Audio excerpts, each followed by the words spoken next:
अब हम लोग सीखेंगे परिमेय संख्या का मानक रूप।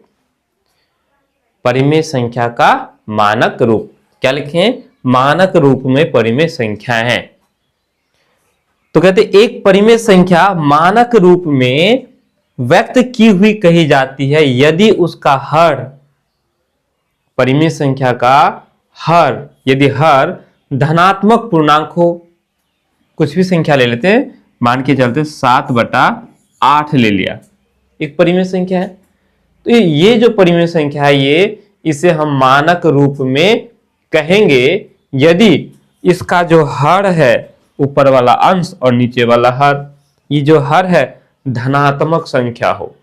धनात्मक मतलब जोड़ वाला, तो यहां तो धनात्मक है। फिर कहता है तथा उसके अंश और हर में एक के अतिरिक्त कोई सामान्य गुणनखंड न हो।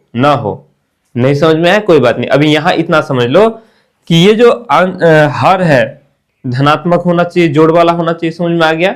उसके बाद अभी यहां समझो कि अंश और हर दोनों जो है किसी अन्य संख्या से नहीं कटना चाहिए।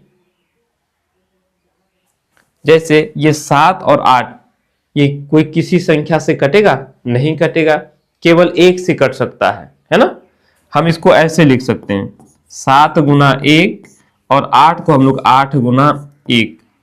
तो 7 और 8 अंश और हर, 7 ऊपर वाला अंश और नीचे वाला हर, तो अंश और हर इन दोनों में केवल और केवल सिर्फ और सिर्फ एक ही गुणनखंड है, सामान्य गुणनखंड है, उभयनिष्ठ गुणनखंड है, कॉमन गुणनखंड है, ऐसा गुणनखंड जो दोनों में है ना? तो हम इस एक के अलावा और कुछ नहीं है। नहीं समझ में आया? कुछ और उदाहरण लेते हैं। जैसे एक संख्या ले लेते हैं 4/8 ले लिया हमने। इस संख्या को अगर ले लिया है ना, हम पता करेंगे क्या ये मानक रूप में है? ये तो परिमेय संख्या है। क्या ये परिमेय संख्या मानक रूप में है?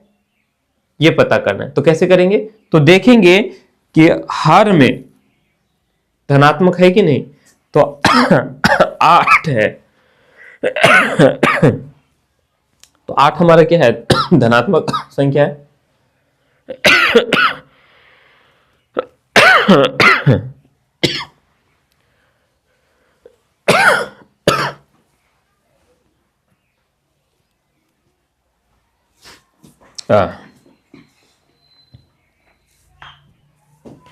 तो ये 8 हमारा धनात्मक है। चलो एक बात तो पूरा हो गया। अब ये दोनों देखो, ये दोनों संख्या अंश और हर दोनों नहीं कटना चाहिए, लेकिन यहां देखो कट जाएगा। 4 का पहाड़ा में 4 का 4 और 4 दूनी 8, कट गया ना? क्या हो गया? 1/2 आ गया। कटा कि नहीं कटा? कट गया। तो ये दोनों 4 का पहाड़ा में कट गया ना? कटना नहीं चाहिए। अगर नहीं कटे तो उसको हम लोग मानक रूप में कहेंगे।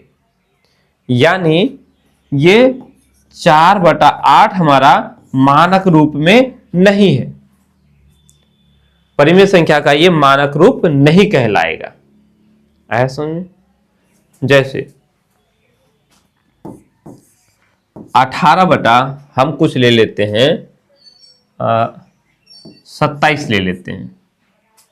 18/27 ले लेते हैं। क्या ये परिमेय संख्या? ये परिमेय संख्या है क्योंकि P/Q के रूप में आ गया। क्या ये परिमेय संख्या मानक रूप में है? तो जवाब होना चाहिए ये मानक रूप में नहीं है। क्यों नहीं है? क्योंकि ये दोनों ही संख्या किसी एक संख्या से कट रहा है। एक ऐसा गुणनखंड है जो दोनों में है। 9 का पहाड़ा में दोनों कट जाएगा। 9 दूनी 18, 9 दूनी 18 और 9 तिया 27। यानी कि ये जो 9 है 18 में भी है और 27 में भी है। समझ में आया? तो सीधा सीधा सिंपल सा कहने का मतलब ये हुआ कि बटा में धनात्मक संख्या होना चाहिए। ठीक। और दूसरा कंडीशन है कि ये दोनों अंश और हर दोनों किसी और संख्या से कटना नहीं चाहिए, तब उसको हम लोग क्या कहेंगे, परिमेय संख्या का मानक रूप। कोई दिक्कत? चलो मैं कुछ और उदाहरण लेता हूं, फिर इसको क्लोज करता हूं, आगे बढ़ते हैं। हम लोग क्या समझ रहे हैं, परिमेय संख्या का मानक रूप, या ये कहें कि मानक रूप में परिमेय संख्याओं का होना। जैसे घटा 3/5 दे दिया। बोलो इस परिमेय संख्या के बारे में आप लोगों की क्या राय है? ये एक परिमेय संख्या हो गया, क्यों? ये बटा वाला हो गया, घटा 3/5 परिमेय संख्या हो गया, ऊपर p नीचे q और दोनों पूर्णांक है ना। अब इसके बारे में क्या कहोगे, ये परिमेय संख्या मानक रूप में है या नहीं? तो बोलेंगे बिल्कुल है। ऊपर में माइनस में तो है, लेकिन नीचे में क्या है, प्लस में है। हर प्लस में है, धनात्मक है, जोड़ वाला है, और ये दोनों ही संख्या किसी से नहीं कटेगा। कटेगा? काट के देखो, कटेगा? नहीं कटेगा। तो ये हमारा मानक रूप में कहलाएगा। कोई दिक्कत?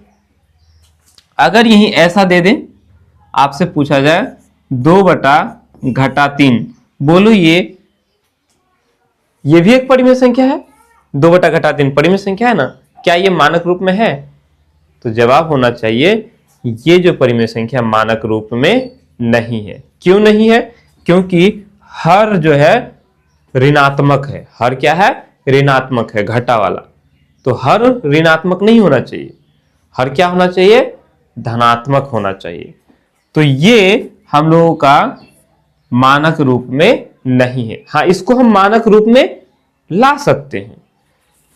माइनस नीचे है ना, हम इसको ऊपर कर देंगे। अगर ऐसा कर दें, घटा 2/3 ऐसा कर दें, तो ये हमारा मानक रूप में हो गया। या सिंपल से हम लोग ऐसा कर सकते हैं, हम इसको ऐसे लिख सकते हैं, घटा 2/3, बात एक ही है। ठीक, तो ये हमारा मानक रूप में कहलाएगा। आई बस समझ। अब जैसे आपको दिया जाए घटा 10/15, बोलो क्या ये मानक रूप में है? सबसे पहली बात तो ये कट रहा है, तो ये मानक रूप में नहीं है। दोनों कटेगा ना, 10 और 15, 5 का पारा में कट जाएगा, 5 दूनी 10, 5 तिया 15, कट रहा है ना, ये मानक रूप में नहीं है। हाँ, इसको हम मानक रूप में बदल सकते हैं, मानक रूप में व्यक्त कर सकते हैं, इसको काट कूट के, है ना। कितना बार में कट जाएगा 5 का पारा में, 5 दूनी 10 और 5 तिया 15, तो ये हो जाएगा घटा 2/3। अब जो है ये घटा 2/3, ये हमारा मानक रूप में आ गया। तो उम्मीद करते हैं परिमेय संख्या का मानक रूप समझ में आपको आ गया, है ना। अगर कोई परिमेय संख्या मानक रूप में ना हो तो उसको हम लोग मानक रूप में व्यक्त कर सकते हैं, स्टैंडर्ड फॉर्म में ला सकते हैं। ठीक है।